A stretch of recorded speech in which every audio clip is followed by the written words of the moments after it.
اعتکاف سے متعلق بھی بتائیے کہ اس کی کیا اہمیت ہے اس عشرے میں خاص طور پر۔ جی، اعتکاف یہ نبی کریم صلی اللہ علیہ وسلم کی سنت موقدہ ہے اور رمضان المبارک کے آخری عشرے میں یہ اعتکاف کیا جاتا ہے۔ یہ پرانی عبادت ہے، قرآن مجید فرقان حمید نے اعتکاف کا ذکر کیا ہے، نبی کریم صلی اللہ علیہ وسلم نے اعتکاف کا جو ہے وہ تذکرہ فرمایا ہے۔ اور اس عبادت کو ذرا دیکھیے، ایک روایت کے مطابق ایک آدمی 2 حج کرے، حج کتنی تکلیف کا کام ہے، 2 عمرے کرے اور وہ حج اور وہ عمرے اللہ کی بارگاہ میں قبول ہو جائے تو جتنا ثواب ان کا ہے، معتکف کو مسجد میں اعتکاف کرنے کا اتنا ثواب ملتا ہے۔ یعنی یہ اتنی بڑی عبادت ہے۔ تو یہ کیا ہے، یہ اصل میں ہر مذہب میں ہوتا ہے، خلوت، تنہائی۔ تو تنہائی کی جو عبادت ہے نا، تو یہ آپ نے اللہ سے لو لگانی ہے۔ اکیلے رات کو مسجد میں بیٹھے ہوئے ہیں، کوئی نہیں سن رہا، اللہ سے آوزاریاں کریں۔ اللہ تعالیٰ کیا حدیث قدسی ہے نا کہ اللہ تعالیٰ آسمان دنیا پر نزول فرماتا ہے ان راتوں میں، اور کیا کہتا ہے، حل میں مستغفرن، حل میں مسترزقن، ہے کوئی بخشش کا چاہنے والا میں اس کو بخش دوں، ہے کوئی رزق کا متلاشی۔ ہم نوکریوں کے لیے ادھر ادھر گھوم رہے ہوتے ہیں، اس سے نہیں مانگتے، وہ کہتا ہے مجھ سے مانگو میں تمہیں رزق دوں گا۔ ہے کوئی عمر میں اضافہ چاہنے والا میں اس کی عمر میں برکت دے دوں۔ یہ صدا پوری رات آتی ہے حتیٰ کہ فجر طلوع ہو جاتی ہے۔ وہ اپنی شان کے لائق اپنے بندوں کو عطا کرنا چاہتا ہے۔ ہم تو ماہل بکرم ہیں، کوئی ساحل ہی نہیں، راہ دکھلائیں کسے، کوئی راہ روے منزل ہی نہیں۔ تو اللہ تو کہہ رہا آؤ میری طرف، آؤ تم میری طرف چل کے آؤ گے، میری رحمت اپنی شان کے مطابق دوڑ کے تمہیں گلے لگائے گی۔ اس کی طرف پلٹے تو صحیح۔ اللہ صاحب فرمائیے۔ جی بسم اللہ الرحمن الرحیم۔ دیکھیے، اعتکاف کے حوالے سے یہ لکھا علماء نے کہ الاعتکاف هو اللبث فی المسجد بقصد العبادت۔ بہت خوبصورت لفظ ہے۔ ہمارے یہاں کیا ہوتا ہے، جب مطالبات نہیں مانے جاتے ہیں تو ایک لفظ بہت ہمارے یہاں رہا ہے، دھرنا۔ تو لفظ دھرنا تو میں نہیں کہوں گا، شاہ نشان نہیں اس لفظ کے مطابق، لیکن اعتکاف بیسیکلی یہی ہے کہ جب آپ بخشش نہ آپ کو مل رہی ہو آپ کی گناہوں کی وجہ سے، اللہ کا دروازہ آپ پکڑ لو، پسار لیں خدا کے آگے، اپنا دامن پھیلا کے بیٹھ جائیں۔ جب یہاں آپ دھرنے دے کے بیٹھ جاتے ہیں تو 2-4 تو آپ کے مان لیے جاتے ہیں، تو وہ تو کریم ہے۔ تو وہاں یقیناً آپ اس سے مغفرت مانگیں، بخشش مانگیں، وہ عطا کرے گا۔ البتہ ایک اور جملہ بھی آپ کی خدمت بتا دوں، ہمارے پاس یہ معلومات ہے کہ اب تو اعتکاف اس لیے ہوتا ہے کہ آخری کے دنوں میں گھر میں مجھے کام بھی نہ کوئی لگائے، یا ذرا وہاں بیٹھ کے گپے شپے لگ جائیں دوستوں میں، موبائل فون بھی ہوتا ہے، جی موبائل میں لوڈو بھی کھیل رہے ہیں، قرض سے بچنے کے لیے۔ جی یہ کیسے، جی یہ کون کرے گا؟ ایک درزی کہیں جا کے بیٹھ گیا اور اس کے سارے جو ہے وہ کسٹمر دعائی دیتے رہے، اس نے بولا میں تو اعتکاف میں جا کے بیٹھی ہوں۔ تو ایسا بھی اعتکاف نہ کیجیے کہ عید کے کپڑے وہاں پڑے رہ یہ تو جائیں۔ دھوکہ دہی ہے، یہ یہ سیدھا سیدھا کیسے فراڈ ہے۔ کر کیسے سکتا ہے؟ یہ لوگ کر رہے ایسا ایمان بھی ہے کسی کا؟ یہ لوگ کرتے ہیں، لوگ ہر طرح کا جھوٹ، کرپشن سمجھ آتی ہے، بے ایمانی اعتکاف میں۔ اللہ توفیق دے۔ آپ نے قرض دینا ہے تو قرض سے بچنے کے لیے لوگ اعتکاف میں بیٹھ جاتے ہیں، جی میں تو اعتکاف میں ہوں، میرا تو کام ہی کس کو نہیں چل دھوکہ رہا۔ دینے کی کوشش کر رہا ہوں۔ اچھا مجھے صاحب، مکہ فتح ہوا، اس کی بھی ذرا ہم نے بات کرنی ہے، اور کس طریقے سے ہوا، کس انداز میں ہوا، ذرا یہ بتائیے۔ اور یہ ظاہر فتح تو اللہ نے نصیب ہوئی مسلمانوں کو غزوات میں، لیکن اس کی اسپیشلٹی کیا ہے، کیا خاصیت ہے اس کی؟ دیکھیے، قرآن مجید فرقان حمید کی جو آیتیں ابھی قاری صاحب نے تلاوت کی، اِنَّا فَتَحْنَا لَكَ فَتْحًا مُبِينًا لِيَغْفِرَ لَكَ اللَّهُ مَا تَقَدَّمَ مِن ذَنبِكَ وَمَا تَأَخَّرَ وَيُتِمَّ نِعْمَتَهُ عَلَيْكَ وَيَهْدِيَكَ صِرَاطًا مُسْتَقِيمًا۔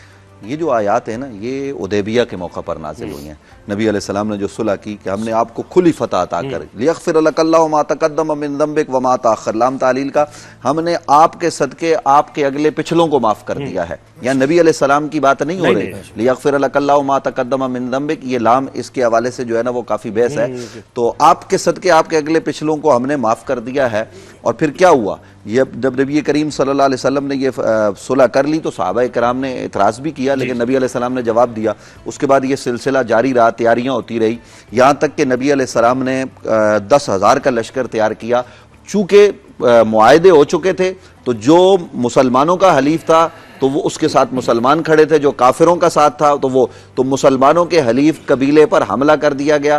تو چونکہ معاہدہ ٹوٹ گیا، لہذا نبی وہ معاہدے کی جو ہے نا وہ تجدید کے لیے جناب ابو سفیان آئے بھی، لیکن معاہدے کی تجدید نہیں ہوئی۔ کریم آقا صلی اللہ علیہ وسلم فتح مکہ کے لیے تشریف لے جا رہے تھے تو ایک صحابی نے خط لکھ دیا، عاطب بن ابی بلتہ۔ قرآن کہتا ہے یا ایھا الذین آمنوا لا تتخذوا عدوی وعدوکم اولیاء تلقون الیہم بالمودۃ وقد کفروا بما جاءکم من الحق یخرجون الرسول وایاکم ان تؤمنوا باللہ۔ یہ قرآن ہے۔ قرآن کیا کہہ رہا ہے کہ تم ان کو پیغام محبت بیچتے ہو جو ہمارے، اللہ کہتا ہے میرے رسول کے اور تمہارے دشمن ہیں۔ ہاں، تو ان دشمنوں کو نہ بھیجو. تو حاتب بن ابی بلتہ نے خط لکھا تھا, وہ خط پکڑ لیا گیا, اس کو حضرت مولا علی جو ہے نا وہ لے آئے, اور پھر اس کے بعد نبی علیہ السلام نکلے فتح مکہ کے لیے. تو نبی کریم صلی اللہ علیہ وآلہ وسلم جس وقت وہاں مکہ کے جو ہے نا وہ شہر سے باہر پہنچے تو جاسوس آ گئے مکہ کے, صحابہ نے ان کو گرفتار کر لیا. ان گرفتار شدگان میں ایک شخص جناب ابو سفیان بھی گرفتار ہو گئے, اور ان کو پھر جائے امان یا پناہ دے دی جناب حضرت عباس بن عبد المطلب جو نبی کے چچا ہے. تو حضرت عمر آئے, حضرت عمر نے کہا اس دشمن رسول کو میں قتل کروں گا, فقاتلوا ائمۃ الکفر, قرآن نے کہا ہے. لیکن حضرت عباس نے کہا میں نے امان دے دی, اب عمر سے کون بچائے. تو حضرت عباس نے کہا بھاگو, وہ نبی علیہ السلام کے خیمے کی طرف, اور خود یوں کھڑے ہو گئے راستے میں, اور وہ وہاں پہنچے. تو نبی کریم صلی اللہ علیہ وسلم نے کہا کیا معاملہ ہے. تو حضرت عمر تو قتل کرنا چاہتے تھے, لیکن حضور نے ہاتھ کے اشارے سے منع کیا, لا الہ الا اللہ انہوں نے پڑھ لیا, یعنی دائرہ اسلام میں داخل ہو گئے. اور اس کے بعد نبی علیہ السلام نے کیا کیا, نبی کریم صلی اللہ علیہ وسلم جس لمحے مکہ میں داخل ہو رہے ہیں نا, تو آج فاتحین جب داخل ہوتے ہیں تو دنیا کو تاراج کرتے ہیں. مصطفیٰ صلی اللہ علیہ وسلم نے اپنے ساتھ بڑے صحابہ کو بھی نہیں رکھا, اس دن اسامہ کو رکھا, اور ساتھ آپ کا سر اونٹنی کے کجاوے سے لگ رہا ہے, جھکا ہوا ہے, اللہ کی تسبیح پڑھی جا رہی ہے, اور کہا یہ جا رہا ہے لا تثریب علیکم اليوم, آج کے دن کسی سے کوئی مواخذہ نہیں, انتم الطلقاء, اے مکہ والو ہم نے تمہیں معاف کر دیا. اور معافی کا اعلان اس طرح سے کیا کہ کریم آقا صلی اللہ علیہ وآلہ وسلم نے کہا جو ابو سفیان کے گھر میں آ گیا اس کو پناہ, جو کعبے میں آ گیا, جو اپنا گھر, یہ ابو سفیان کے گھر کا تذکرہ کیوں ہے؟ اس لیے کہ کسی زمانے میں جب نبی علیہ السلام نے اعلان نبوت کیا تھا تو ایک دن ابو سفیان نے اپنے گھر میں نبی علیہ السلام کو تھوڑی دیر کے لیے ٹھہرایا تھا, اور وہ جو نوجوان حضور کے پیچھے لگے تھے ان کو واپس کر دیا تھا کہ حضور کو تنگ نہ کرو. اس ایک عمل کے بدلے اللہ کے رسول نے اس کو اتنا بڑا انعام عطا کر دیا. اور پھر معاف کس کس کو کیا, ذرا آپ اندازہ لگائیے, وہ واشی جس نے جناب سید الشہداء کو تیر لگائے تھے, اور پھر وہ ہند جس نے ناک کان کٹوائے تھے, جس نے کلیجہ نکلوایا تھا اور کلیجہ چبایا تھا, اور حضور نے کہا تھا رب محمد کی قسم میں بدلہ لوں گا. لیکن آج جب وہ ہند سامنے آئی نا تو کہا میرے لیے بھی معافی ہے.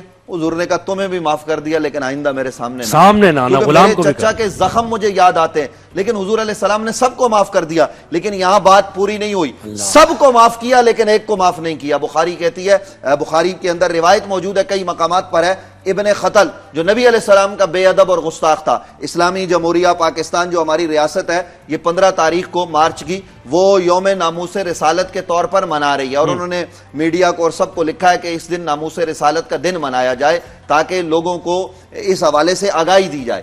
تو وہاں وہ غلاف کعبہ اور کعبے کی دیوار کے درمیان آ کے حائل ہو گیا. نبی علیہ السلام سے صحابہ نے پوچھا یا رسول اللہ اس کا کیا کرنا ہے, سب کو تو معاف کر دیا ہے, کیا اس کے لیے بھی معافی ہے؟ کیونکہ صحابہ جانتے تھے اس کے لیے حکم الگ ہوگا. حضور نے فرمایا اس کو جہاں پاؤ وہاں قتل کرو. تو معافی سب کے لیے ہے, جو نبی کو گالیاں دیتا اس کے لیے معافی کا کوئی گنجائش نہیں ہے. اس لیے ان باتوں کو بھی ہمیں پیش نظر رکھنا چاہیے, اور فتح مکہ کے موقع پر ہمیں پیار محبت کا, یگانگت کا پیغام بہرحال دیں. علامہ صاحب آپ فرمائیے. بسم اللہ الرحمن الرحیم. کون سوچ سکتا تھا کہ جسے اللہ کے حکم پر مکے کو راتوں رات چھوڑنا پڑے گا شب ہجرت, اور اللہ پھر اس نبی کو اذا جاء نصر اللہ والفتح کا تاج پہنا کر دن کی روشنی میں اس شان و شوکت سے مکے میں لے کر آئیں گے کہ جب نبی اکرم مکے میں داخل ہوئے تو در و دیوار کو دیکھ کے روتے جا رہے ہیں کہ یہ میرا وہ شہر جہاں میں پیدا ہوا تھا, جہاں میرے والد کی قبر ہے, جہاں میری والدہ کی قبر ہے. اور جب آئے ہیں تو عالم یہ ہے کہ اصحاب جوق در جوق ساتھ ہیں, اور اب لوگ یہ سمجھ رہے ہیں کہ شاید دنیا کے فاتحین کی طرح یہ ہم سے انتقام لیں گے. لیکن پیغمبر اکرم نے عام معافی کا اعلان کیا. کعبے کے قریب پہنچے, دیکھا 360 بت اطراف میں رکھے ہیں, اور حبل سب سے بڑا بت تھا. تو مولا کائنات سے اشارہ فرمایا کہ ذرا مجھے ایک مٹھی ریت کے ذرات دو. جیسے ہاتھ میں دیے تو پیغمبر نے آیت پڑھی وقل جاء الحق وزهق الباطل ان الباطل کان زهوقا. یہ کہہ کے جیسے ہی حبل کی طرف مارا تو کہتے ہیں ما من صنم موجود الا وخر لوجهه, سارے بت خود بخود جو ہے گر گئے, اور جو ہے بت پرستی کا ہمیشہ کے لیے خاتمہ ہوا. اور نبی اکرم نے ہمیشہ کے لیے اصول دے دیا کہ امن وہی ہے جس کے خطوط نبی اکرم صلی اللہ علیہ وسلم نے قائم کیے.